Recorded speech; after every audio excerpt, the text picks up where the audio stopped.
कल जो हमने क्या पढ़ा था बाबू, फ्रांस हिमालय, क्या पढ़ा था बाबू, फ्रांस हिमालय। अब देखिए समझिएगा यहाँ पे फ्रांस हिमालय में हम लोग जो है मुख्य रूप से हम इसका अध्ययन किए थे कल कि जो हिमालय का कितना श्रेणी है बाबू, 4। हिमालय का क्या है, 4, ट्रांस, बृहद, लघु और शिवालिक। ये चारों को क्रम से याद रख लेना। ये हिमालय की श्रेणियां जो है कितने हैं, 4। उसमें से हम एक कल हिमालय पढ़े थे जिसका नाम क्या था बाबू, ट्रांस हिमालय। अब ट्रांस हिमालय के बारे में जब आपने पढ़ा तो आपको यहाँ से जो क्वेश्चन बनेगा, याद रखिएगा, यहाँ से जो क्वेश्चन बनेगा आपसे पूछेगा सियाचिन ग्लेशियर कहाँ पे है, तो क्या बोलिएगा बाबू, सियाचिन ग्लेशियर कहाँ पे है, काराकोरम के हिमालय में, नुब्रा का, ठीक है। अब याद रखना है ध्यान से, ट्रांस हिमालय की कितना श्रेणियां है बाबू, 3 काराकोरम है और उसके बाद लद्दाख है, उसके बाद अब इसी में से मैंने आपको बताया था कि जो लद्दाख और जास्कर के बीच एक नदी बहती है, नदी का नाम क्या बाबू, ये एग्जाम में क्वेश्चन देखो याद रखना।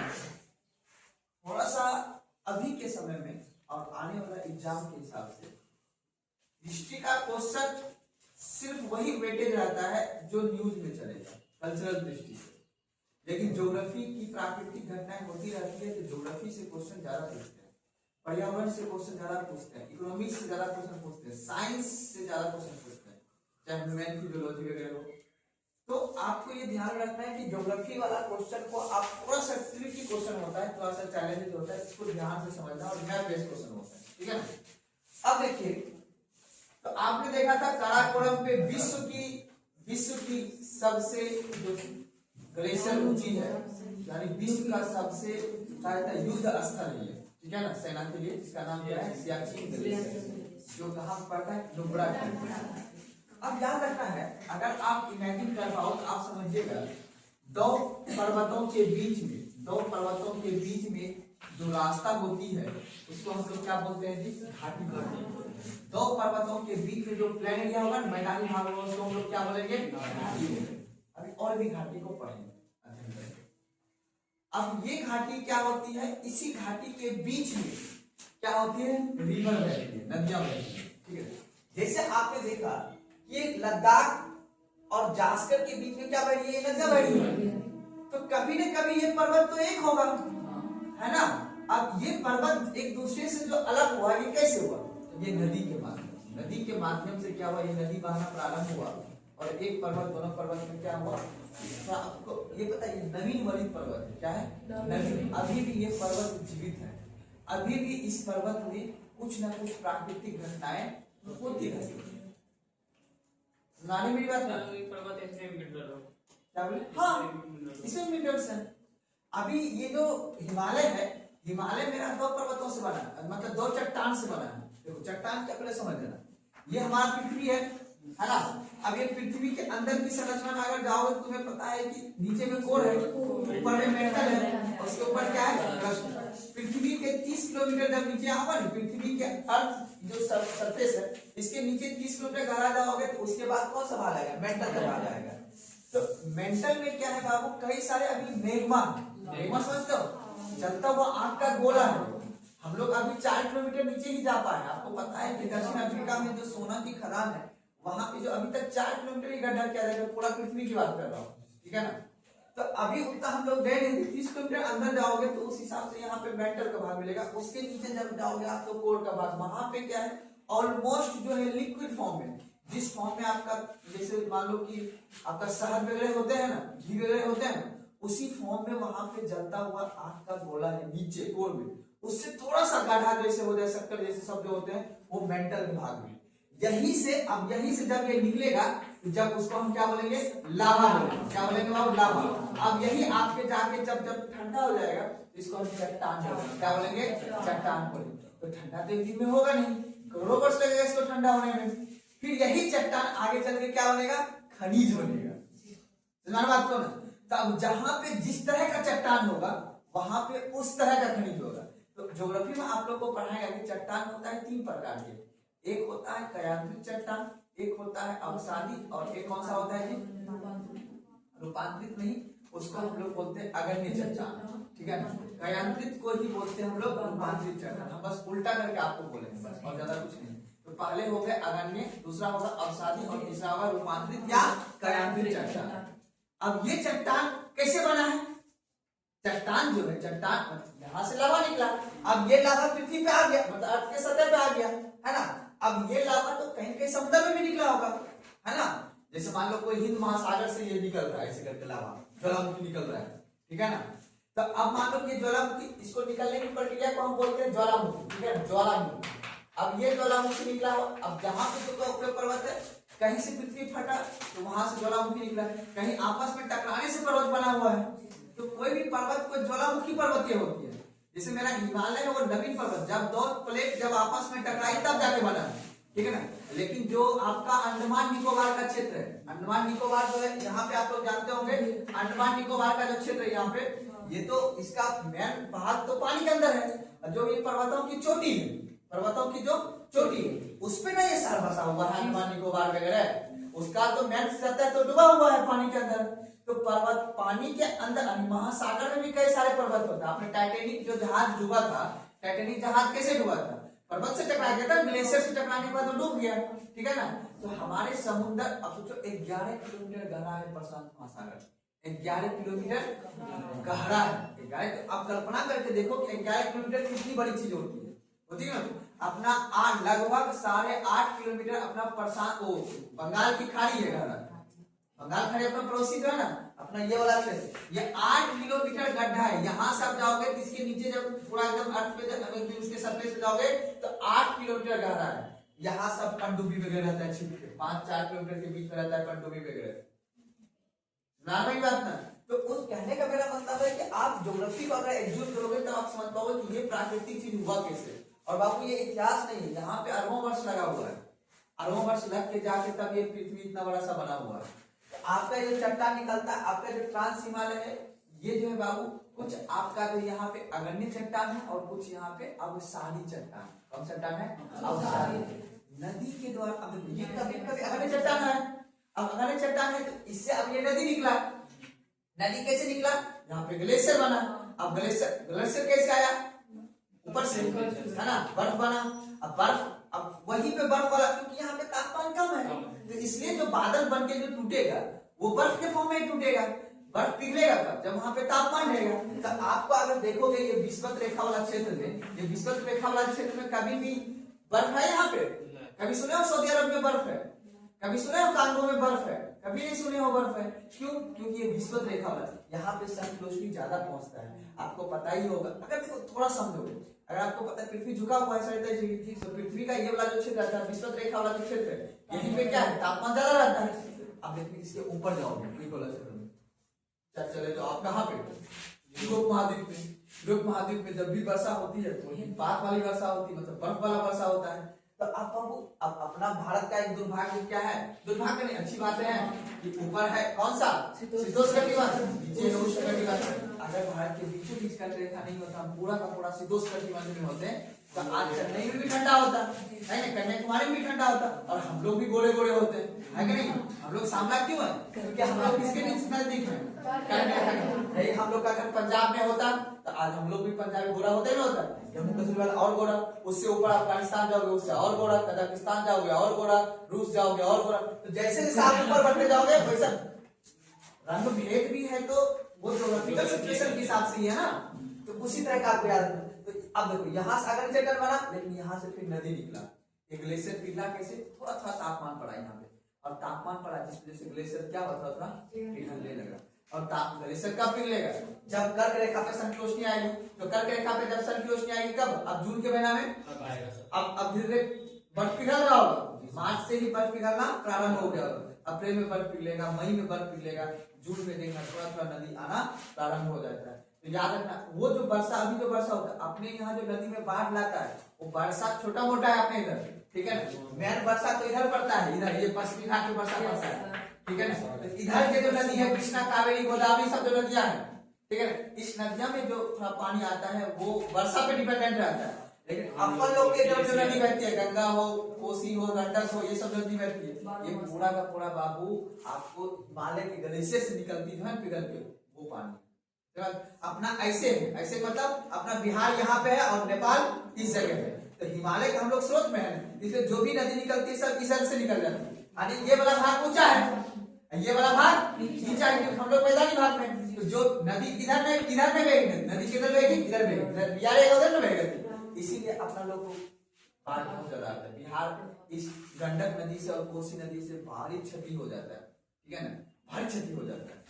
तो अब यही नदी जब हिमालय से निकलेगा तो आपके क्षेत्र में क्या लेकर आएगा, अवसाद है, इसीलिए अब नदी इधर से बह रही थी, करोड़ों से नदी बह रही है। झारखंड में जो पठार बना है, झारखंड ये गंगा नदी और दामोदर नदी के बीच के जो लाए गए द्वाब है ना, उसी से बह करके पठार बने, धीरे धीरे जम गया, जमते वो टीला बनते, जैसे पूरा आप रख देते हो, आप मान लो 500 साल तक पूरा रखोगे तो पूरा नहीं जमीन का स्तर सूखा हो जाएगा, ठीक वही बात है, नदी द्वारा जो लाए गए पूरा है अर्थात अवसाद है, वही जमा होते गया एक बड़ा टीला बन गया।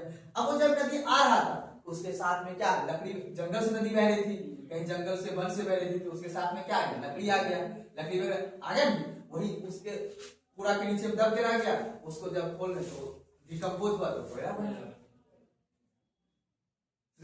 इसीलिए अवसादी चट्टान में कोयला पाया जाएगा, यानी ईंधन पाया जाएगा, ईंधन जैसे कोयला, पेट्रोल, डीजल, ये सभी कहाँ पाया जाएगा, अवसादी चट्टान में पाया जाएगा, ठीक है। आगामी चट्टान में कठोर चीज पाया जाएगा, कठोर मतलब सोना, बॉक्साइट, लोहा, ये सब लगभग जो है आपका आगामी चट्टान में पाया जाएगा। और कायांत्रिक चट्टान जो होता है, रूपांतरित चट्टान क्या होता है, ये दोनों चट्टान क्या है ना कि ये अवसादी और अगण्य चट्टान से मिक्स होकर बनता है चट्टान, ठीक है ना। ये चट्टान से सिर्फ आप टाइल्स वगैरह बना सकते हो, पत्थर वगैरह बना सकते हो, संगमरमर का पत्थर बना सकते हो, घर के यूज के लिए बना सकते हो, कंक्रीट वगैरह जो बनता है, गिट्टी वगैरह, ये सभी कौन से चट्टान से बनता है, आपके रूपांतरित चट्टान से बनते हैं, ठीक है। ये आपका फिजिकल ज्योग्राफी का भाग है, वहां चल के पढ़ेगा, लेकिन आप याद रखिएगा ये मेरा हिमालय पर्वत है, ये अगण्य चट्टान भी है, यहाँ पे अवसादी चट्टान भी, लेकिन मेरे पास इतना टेक्नोलॉजी नहीं है, इस पहाड़ को काफी बहुत ऊंचा है जी, लगभग ये सब पर्वत आपने बताया था 6100 मीटर का लगभग ये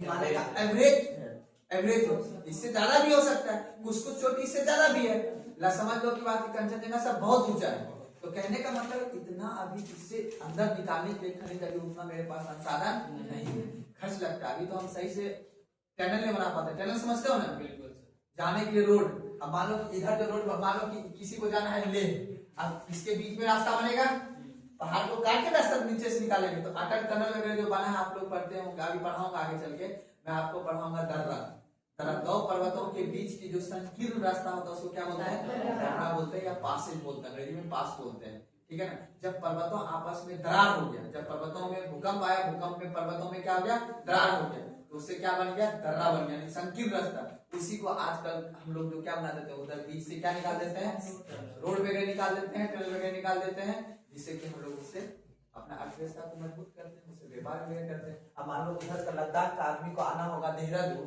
तो सोचो कि कैसे आएगा, तो रोड बनाना पड़ेगा, रोड कैसे बनेगा, पहाड़ों पर से तो ऐसे करके तो रोड नहीं बनेगा, रोड उसके नीचे से बनेगा, है ना। तो अभी उतना ही मेरे पास संसाधन है, वो भी उतना पैसा, अपना गरीब देश में है जी, अभी तो जस्ट आजाद हो गए 80 साल पहले, है ना जी। तो कहने का मतलब जिस तरह का संसाधन आएगा उस तरह का अपना देश में भी सुख सुविधा आएगा। तुम सोच देखना, आज से 20 साल पहले जम्मू कश्मीर के लोग को बहुत दिक्कत होता था, ठीक है, सुख मना के अपन लोग मैदानी भाग के हैं, तो अपन लोगों को इतना प्राकृतिक घटनाओं झेलना नहीं पड़ता, अपने पास प्राकृतिक घटना क्या झेलना पड़ता है, बाढ़, ठीक है ना। लेकिन यहाँ पे भूस्खलन वगैरह होता है, कब जैसे कि पर्वत है, नवीन पर्वत है, तापमान आया तो इसका अंदर का जो आग है अंदर में भी है, ठीक है ना, अगले चट्टान नहीं आया, इसके अंदर क्या हुआ, तापमान आया तो पिघलेगा, ऑब्वियसली बात है, मान लो घी को आप रख दोगे धूप में तो पिघलेगा नहीं जी, पिघलेगा। ठीक उसी प्रकार ये जो हिमालय है ना, ये अभी भी पिघलता है, और जब ठंडा हो जाएगा तो क्या हो, सिकुड़ जाएगा, जम जाएगा, जैसे नारियल का तेल रखते हो आप लोग, तो उसी फैलने और सिकुड़ने की प्रक्रिया में क्या होता है, कुछ पहाड़ की पर्वतों की चोटी गिर जाती है, नीचे ढड़ गिर जाती है, उसी को बोलते हैं भूस्खलन, लैंडस्लाइड जिसको हम लोग बोलते हैं। तो आप लोग कभी भी देखना, कभी भी गर्मी के दिनों में कभी भी पर्वतीय क्षेत्र में नहीं जाना चाहिए, क्योंकि वो पिघल के क्या होता है, गिर सकता है। आप कभी जाओगे वैष्णो देवी माता मंदिर तो देखना उन सबको जाली से बंद कर दिया जाता है उस क्षेत्र में, कभी तुम लोग गए हो तो देखना उस क्षेत्र में, ठीक है ना। कभी देखिए जरूर जाना, जाओगे दूर दूर तक, आप दूर दूर क्या लगेगा, पहाड़ नजदीक में लेकिन बहुत दूर में, ठीक है ना, ऐसे करके ठीक है। तो चलिए आगे बढ़ते हैं हम लोग। अब हम लोग जो पढ़ रहे थे बाबू ट्रांस हिमालय का क्षेत्र को, तो ट्रांस हिमालय के क्षेत्र को मैंने बता ही दिया था। अब आप लोग को लिखना है बाबू अगला टॉपिक जिसका नाम है बृहद हिमालय। क्या लिखना है बाबू? बृहद हिमालय।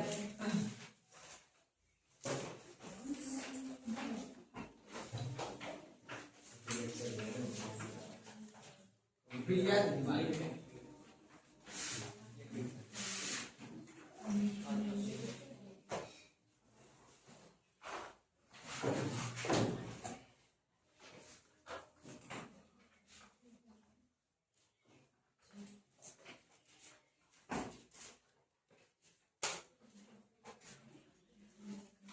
बस आप लोग बहस मान लीजिएगा।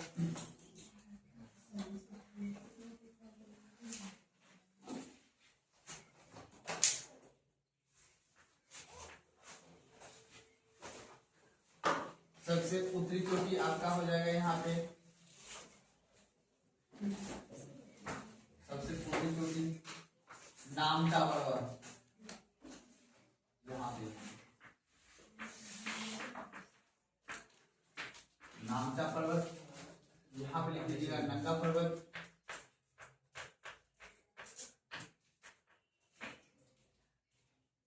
अब इसी पर्वत पे विश्व की सबसे ऊंची चोटी, उसका नाम क्या बाबू?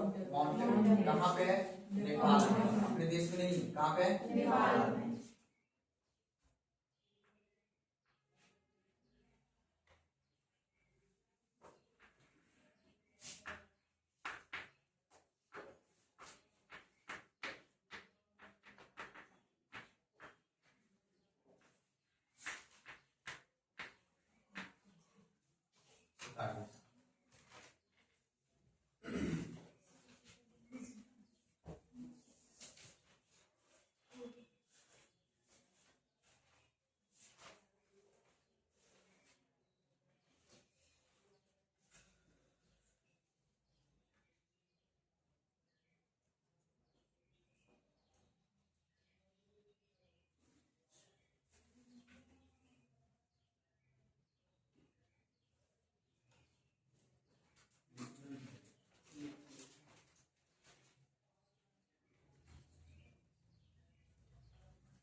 देखिए अब एक चोटी बनाना है अपने भारत में, इस राज्य का नाम कौन सा है?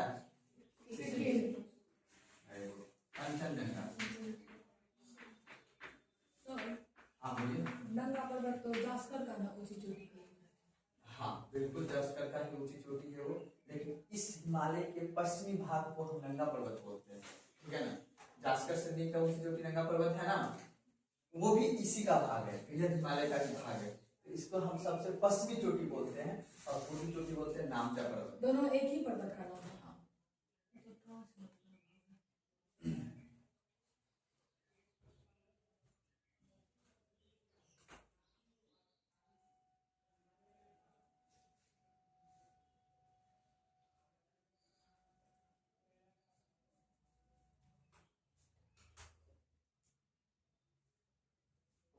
देखिए उसके बाद लिखिएगा धोलावीरा, उसके बाद लिखिएगा धोलावीरा, यहाँ पे नेपाल में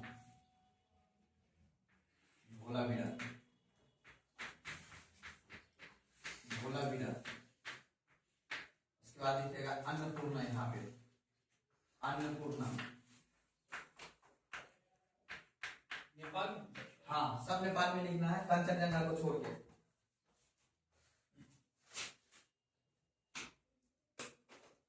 उसके बाद लिखिएगा मकालू, उसके बाद लिखिएगा मकालू।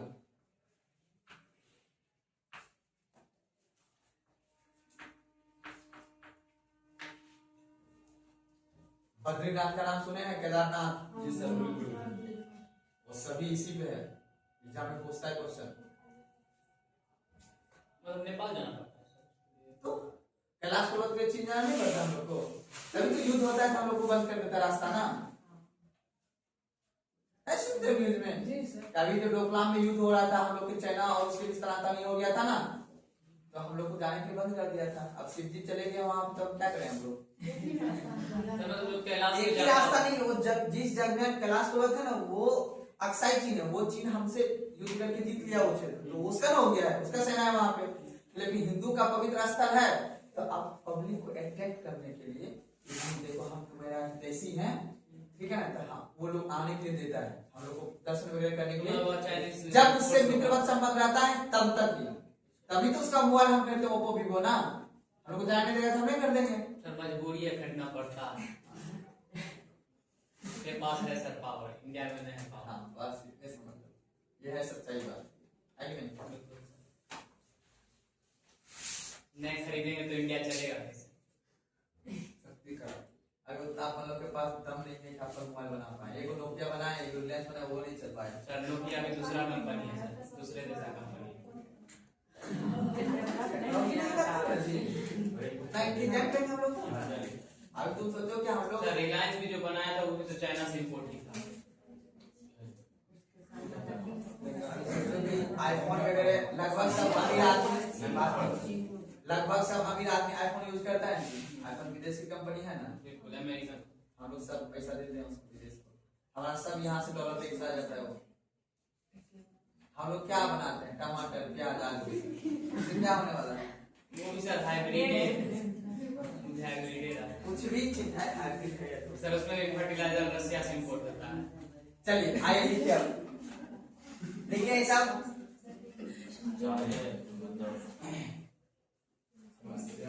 चलिए आप पॉइंट बना के लिखिए, इसके मैप के नीचे लिखना है सब कुछ, मैप के नीचे लिखिए।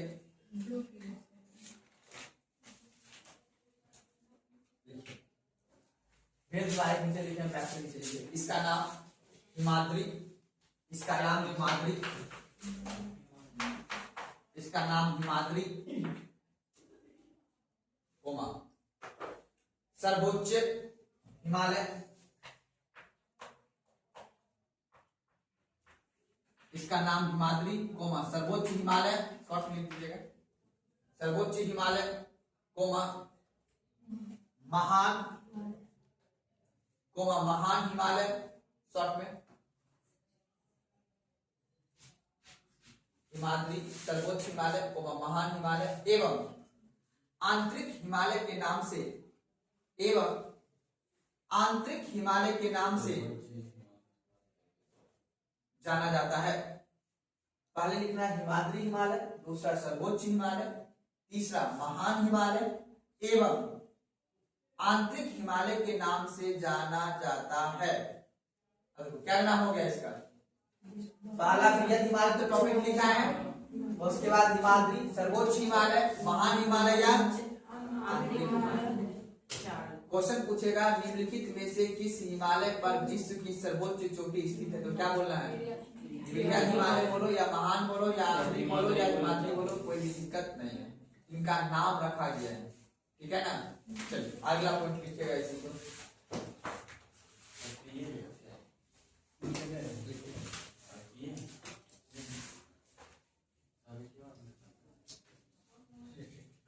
इसकी औसत ऊंचाई, इसकी औसत ऊंचाई 6100 मीटर, इसकी औसत ऊंचाई 6100 मीटर, कोमा लंबाई लगभग 2500 किलोमीटर, हाँ किलोमीटर बोला, इसकी लंबाई लगभग 2500 किलोमीटर तथा चौड़ाई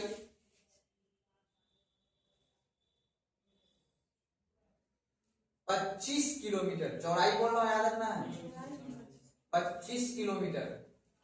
अब सोचो जितना यहाँ से लेकर आप लोग खगड़िया इतना चौड़ा ही है हिमालय का क्षेत्र, ऐसे करके फिर ऊंचा होगा।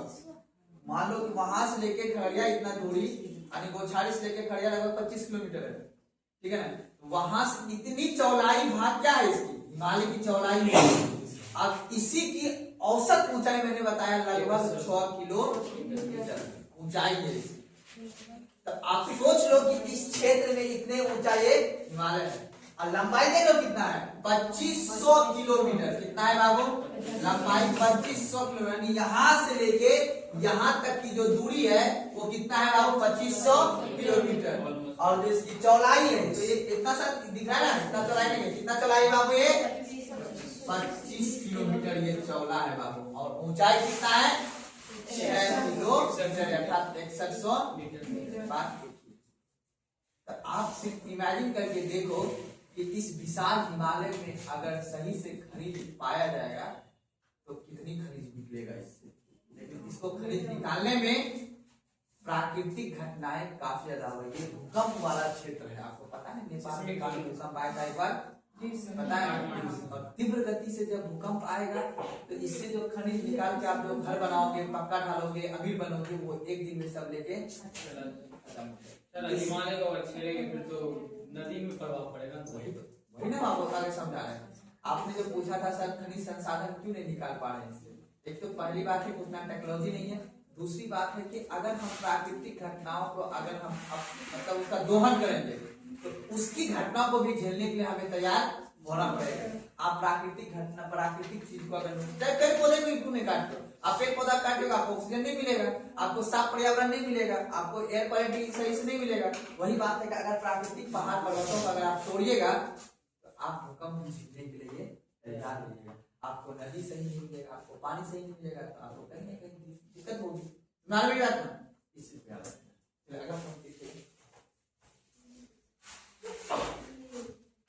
इसका पश्चिम अगला पॉइंट में इसका पश्चिमी भाग नंगा पर्वत,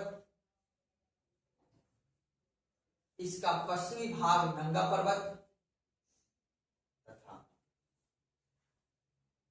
इसका पश्चिमी भाग नंगा पर्वत तथा पूर्वी भाग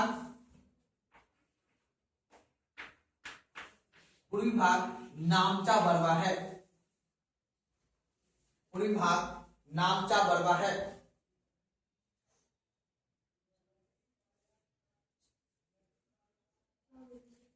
पूर्वी भाग नामचा बरवा है।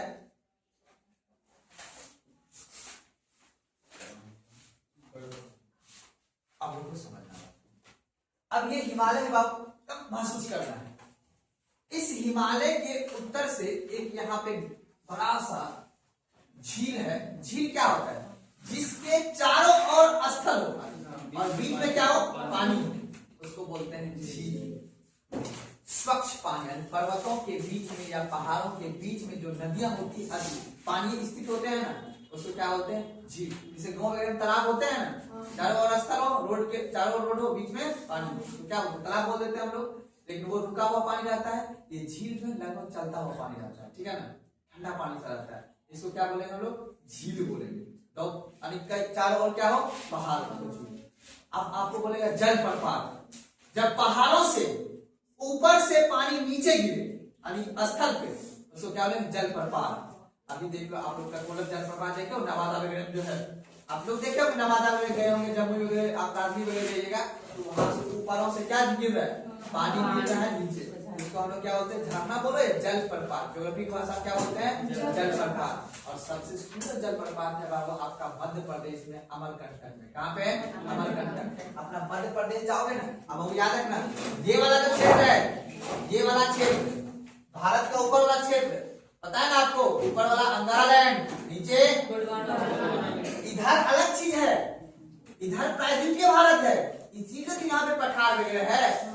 इधर वाला क्षेत्र है हिमालय, तो हिमालय से जो नदियां बना तो ये अवसाद जो लेके आया, इसीलिए बन गया मैदानी भाग इधर, ठीक है ना। नदी के द्वारा लाए गए जो अवसाद है उसी से बना है आपका पंजाब, हरियाणा, यूपी, बिहार, वेस्ट बंगाल, ये सब प्लेन एरिया बना है, क्योंकि इधर से अवसाद लेकर आया और यहाँ जमा कर दिया। तो पहले ये भी तो गड्ढा ही होगा, इधर पहाड़ ऊंचा बन गया, इधर गड्ढा होगा, लेकिन ये समतल कैसे बना, इधर से पहाड़ से कट कट के जो बहने लगा, ये स्थल बन गया। सोचो कि कैसे गंगा, गंडक, कोसी, बागमती, ये सब जो नदी बह रही है, तो बहुत दिन से बह रही है, तब इधर क्या बना, स्थल बना। लेकिन इधर वाला भाग, अब इधर वाला भाग में तीन और पानी है, तीन और पानी है, ठीक है। अब ये यहाँ पे बाबू ये जो पहाड़ पर्वतों वगैरह बने हैं, ठीक है ना, चाहे वो विंध्याचल का पर्वत हो, चाहे वो सतपुड़ा की पर्वत हो, महाबालेश्वर की पहाड़ी हो, अन्नामलाई पहाड़ी हो, आरावली की पहाड़ी हो, ये सभी पहाड़ी का प्रायद्वीपीय भारत की पर्वत है। तो इधर का कहानी अलग है, इधर की भारत की भौतिक संरचना मतलब अंदर की बातें इधर की अलग है और इधर की संरचना सोचो ज्योग्राफी ऐसा है, तभी तो एक जगह का यहाँ पे इस तरह का मिट्टी नहीं है, हर जगह का फसल अलग अलग होगा, तो उसके बाद संरचना अलग अलग होगा, अलग अलग चीज का उत्पादन होगा। मेरी बात को कोई दिक्कत नहीं, आप समझना ना। तो चलिए अलग हम लिखेगा इसमें।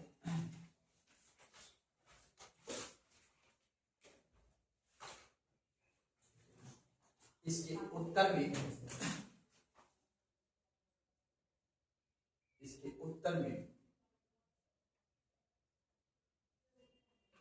सिंधु नदी,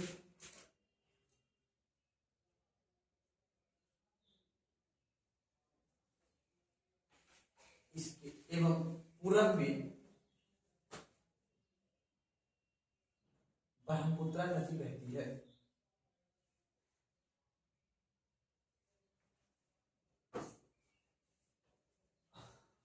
ब्रह्मपुत्र नदी बहती है। अब देखो समझिए, अब यहाँ पे ये कौन सा क्षेत्र है? नेपाल है ना, नेपाल यहाँ पे अपना भारत के तक है। नेपाल में एक झील है, उसका नाम है मानसरोवर झील।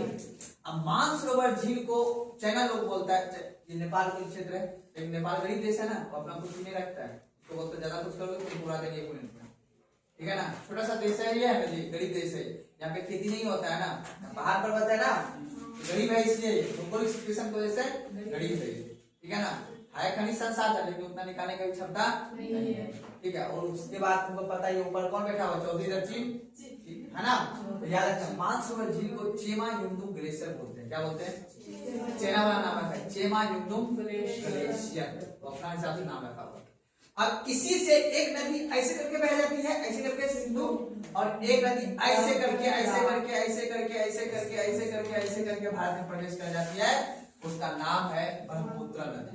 लेकिन चीन में इसको बोलते हैं सांगपो नदी, ठीक है ना।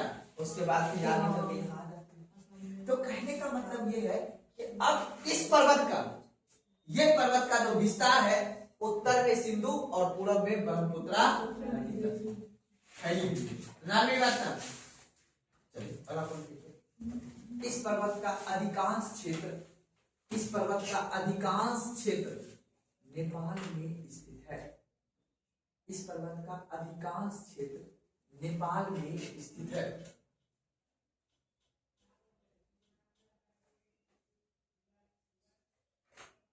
इस पर्वत का अधिकांश क्षेत्र नेपाल में स्थित है तथा विश्व की सबसे ऊंची चोटी, विश्व की सबसे ऊंची चोटी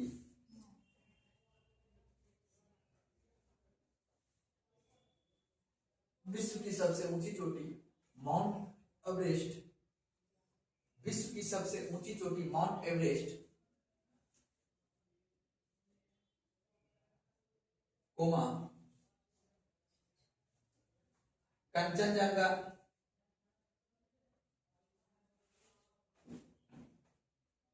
coma Dhaulagiri, Dhaulagiri Dhaulagiri Dhaulagiri Dhaulagiri Dhaulagiri,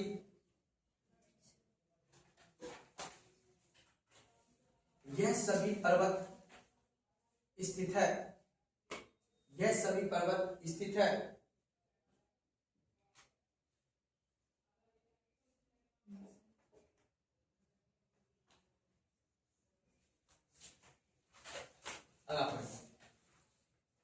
mount Everest के दक्षिण में, माउंट एवरेस्ट के दक्षिण में, माउंट एवरेस्ट के दक्षिण में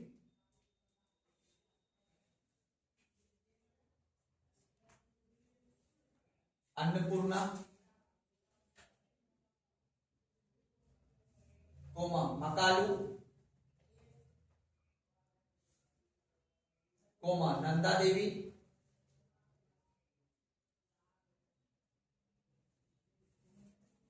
कोमा त्रिशूल, त्रिशूल,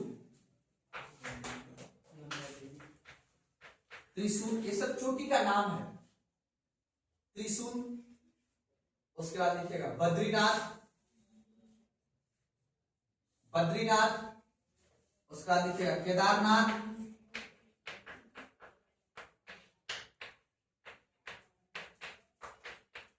नीलकंठ,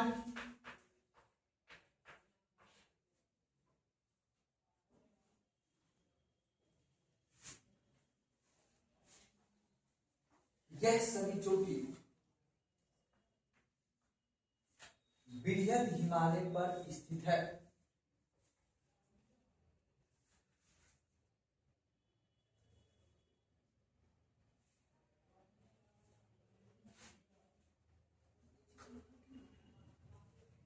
इन सभी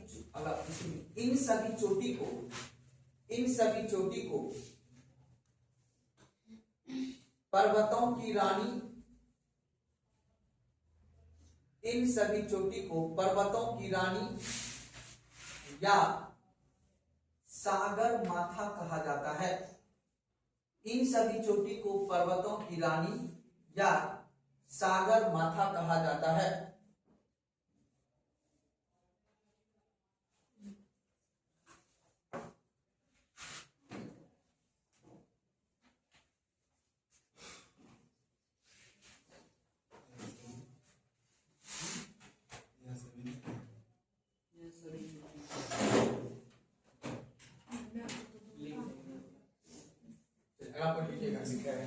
इस पर्वत पर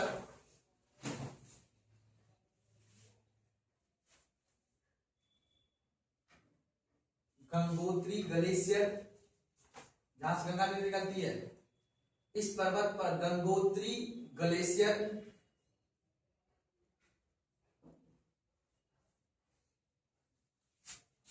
एवं सिक्किम में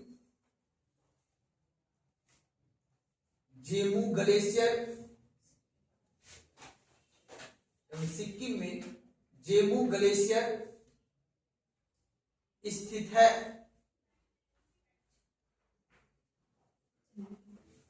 जेमू ग्लेशियर स्थित है।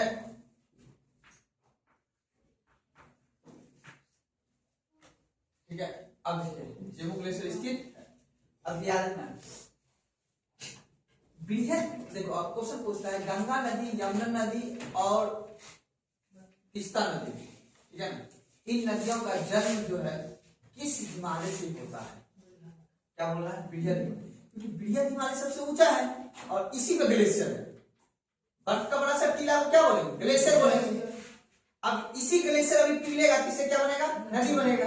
आपका गंगा, यमुना, गंगा कहां निकलती है? गंगोत्री से। अब गंगोत्री ग्लेशियर किस हिमालय पे है? बृहद हिमालय पे।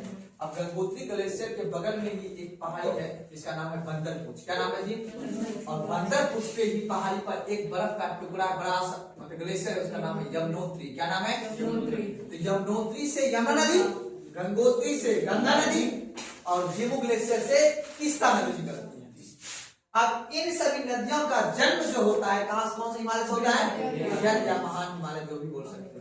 एग्जाम में पूछता है कि गंगा नदी, यमुना नदी और तीस्ता नदी का जन्म जो है कहां से होती है? बृहद हिमालय से। कौन सा ग्लेशियर, अभी जब नदी पर होगा तो वहां पे ग्लेशियर भी बताऊंगा कहां से किसकी उत्पत्ति है, बट लेकिन अभी ये समझ लो ये सभी ग्लेशियर किस पर्वत पर स्थित है। आपसे पूछेगा विश्व की ऊंची चोटी माउंट एवरेस्ट किस पर्वत पे है? बृहद। आपसे पूछेगा अन्नपूर्णा कहाँ है? तो नेपाल में। धौलागिरी कहाँ पे है? नेपाल में। लेकिन पूछेगा इन 5 चोटियों में से भारत में कौन सा चोटी है? तो क्या बोला है? आप सोचो अगर सिक्किम आज भारत का हिस्सा नहीं होता तो वो भी अपना हिस्सा नहीं है। और सिक्किम बाबू का छोटा है राज्य, लेकिन बहुत काम का है। अभी चाइना से जो लोग व्यापार करते हैं, ठीक है ना, तो ये यही इसी से होता है, जिसका नाम है नाथुला दर्रा। क्या नाम है जी? इधर से ही हम लोग क्या करते हैं? व्यापार करते हैं, ठीक है। इसलिए तो चाइना वाला सोचता है कि ये वाला क्षेत्र को हम जल्दी से जल्दी हथिया लेंगे। वो सोचो कि वो तो उस समय का इंदिरा गांधी का देन है, जो भारत पाकिस्तान सिक्किम अपने क्षेत्र का हिस्सा बन गया है, ठीक है। उसको हमने एक्वाइर किया है, मतलब खरीदा है, यहाँ के राजा से मैंने खरीदा है, ठीक है ना, तब जाके इसको भारत का अंग मैंने बनाया है। तुम्हारी बात को ना, इसीलिए याद रखना, बहुत ही आर्थिक गलियारा की दृष्टि से अर्थात सामरिक दृष्टि से बहुत महत्वपूर्ण राज्य है। तभी इसको राज्य का दर्जा दिए हुए ना, छोटा सा राज्य तो बिहार ना मिला लेते अपन लोग, ठीक है ना। तो इसीलिए जो है अपन लोग सिक्किम का इसको दर्जा दिया और बहुत काम का राज्य है, ठीक है ना। आर्थिक दृष्टि से सब कुछ ठीक ठाक है। यहाँ पे एजुकेशन वगैरह ठीक ठाक चल रहा है। यहाँ पे हर बच्चा AI पढ़ रहा है, सिलेबस में डाल दिया गया AI। यहाँ पे बात तो केरल में भी आप सिलेबस में AI डाल दिया गया। अभी अपन लोग अभी यही पढ़ रहे हैं। बिहार में भी काम सही से एनसीईआरटी बच्चा नहीं, 100 साल तो नहीं लगेगा। अभी बच्चा सही से स्कूल पहुंच नहीं पा रहे, उसको रोक देना पड़ता है कि आओ खिचड़ी खिलाएंगे तुमको। रोक जाता है ना, बच्चा जाता है। बिल्कुल। जिस दिन ये समझ लेगा कि नहीं मुझे शिक्षा लेना है, तो वो तो डीएवी पढ़ने वाला बच्चा ना सिर्फ पढ़े लिखे परिवार से रहता है। लेकिन सरकारी स्कूल जो बच्चा जा रहा है अभी सही से उसको किताब में जिद लगाने नहीं आ रहा है, वो कहाँ से पढ़ लेगा। तभी यही स्थिति आप लोग का। एक ही भारत देश में सोचो, अपना प्यारा सा भारत का सारे जहां से अच्छा हिंदुस्तान, इसकी को बात कर रहे हैं, ठीक है ना। वही बात है, चलो आगे बढ़ो, टॉपिक आ जाएगा। कल आप बोले थे ना कि वो आईएएस बनने के लिए 10 लाख का आबादी संभालने के लिए इतना एग्जाम देता है। एगो एमएलए बैठा है सर, 13 लाख का आबादी संभालता, एक एमएलए एमपी सर। हाँ हाँ सही बात है।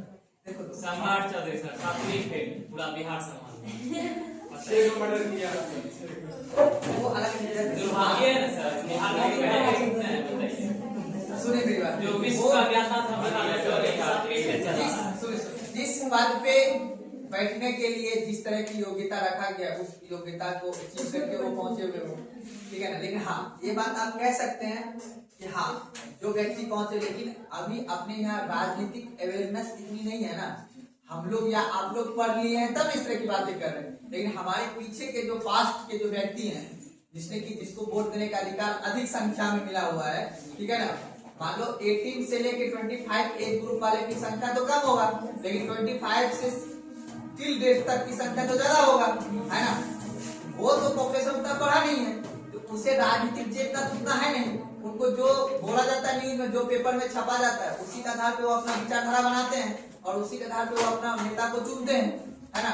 देखो एक बात याद रखना बाबू, कहा जाता है कि जब तक कम से कम आपका या मेरा योगदान इतना से राजनीतिक चेतना जब तक डेवलप नहीं हुआ, तब तक अपनी बात वो बैठेंगे ही बैठेंगे। जब तक सर भगत सिंह कहा रहे थे ना, स्टूडेंट जब तक पॉलिटिक्स में नहीं आएगा, पॉलिटिक्स में सुधरेगा। बिल्कुल सही बात है, लेकिन आने वाली टाइम लगेगा वक्त इस हिसाब से। ठीक है, अलग बात नहीं। इस पर्वतों पर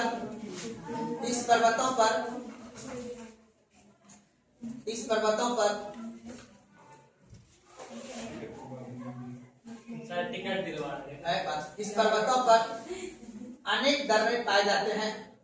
इस पर्वतों पर अनेक दर्रे पाए जाते हैं।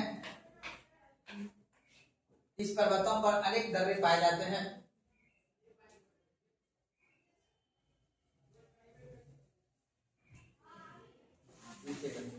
कश्मीर में बुर्जिला दर्रा, कश्मीर में बुर्जिला दर्रा, कश्मीर में बुर्जिला दर्रा कोमा, कश्मीर में बुर्जिला दर्रा कोमा, लद्दाख में जो जिला दर्रा कोमा, लद्दाख में जो जिला दर्रा, कश्मीर में बुर्जिला दर्रा, लद्दाख में जो जिला दर्रा कोमा, हिमाचल प्रदेश में बारालाचा दर्रा, हिमाचल प्रदेश में बारालाचा दर्रा,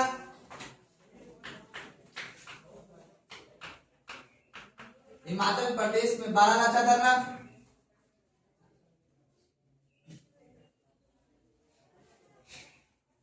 एवं सिपकिला दर्रा, सिपकिला एवं सिपकिला दर्रा, एवं सिपकिला दर्रा तथा उत्तराखंड में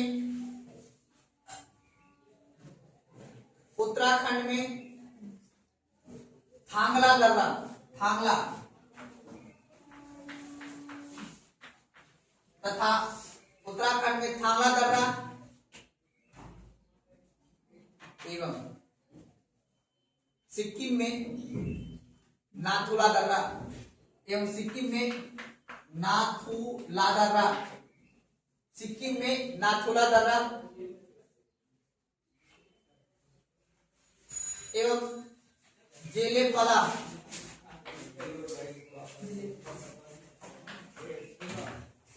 जेलेपला दर्रा स्थित है।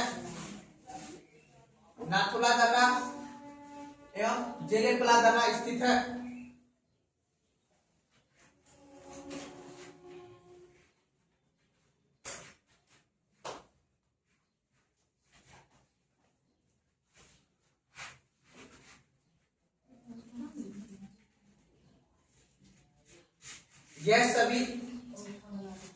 यह सभी बृहद हिमालय पर स्थित है।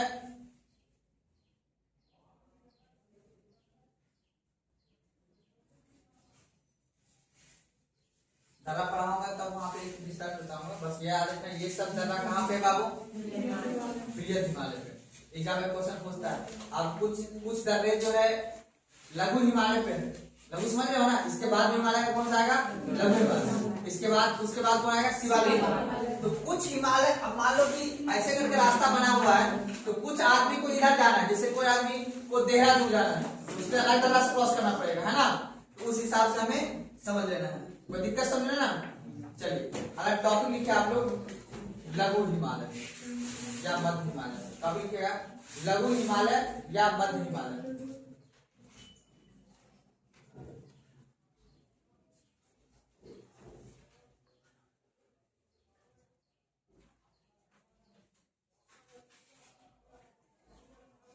लघु हिमालय या मध्य हिमालय।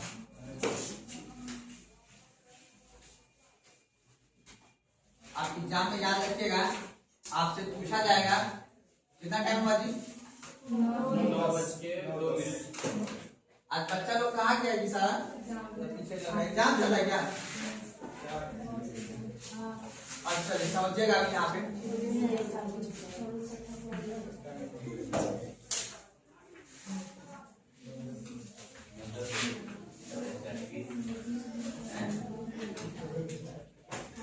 आप बात नहीं करो, समझना। अब जो आपने पढ़ा बृहद हिमालय, याद रखिएगा।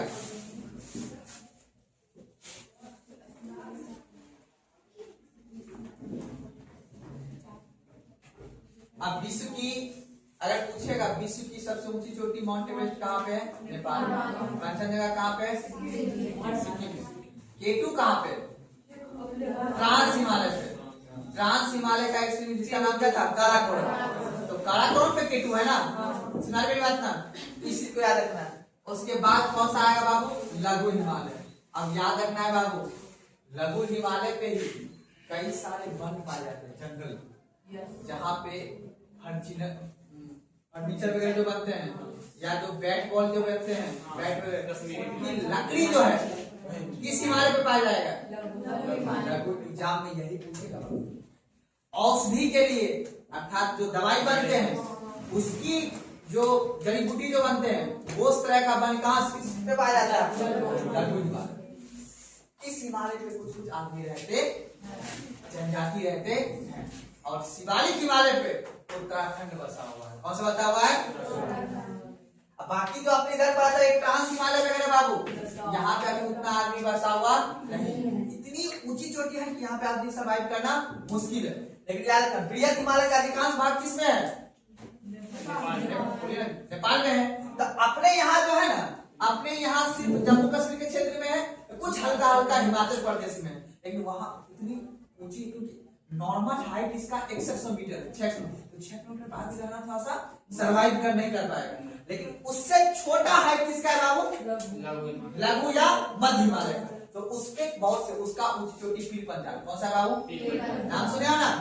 पीर पंजाल का। तो इसमें सर बसा हुआ। उसके कब चोटी किसका है? शिवालिक का।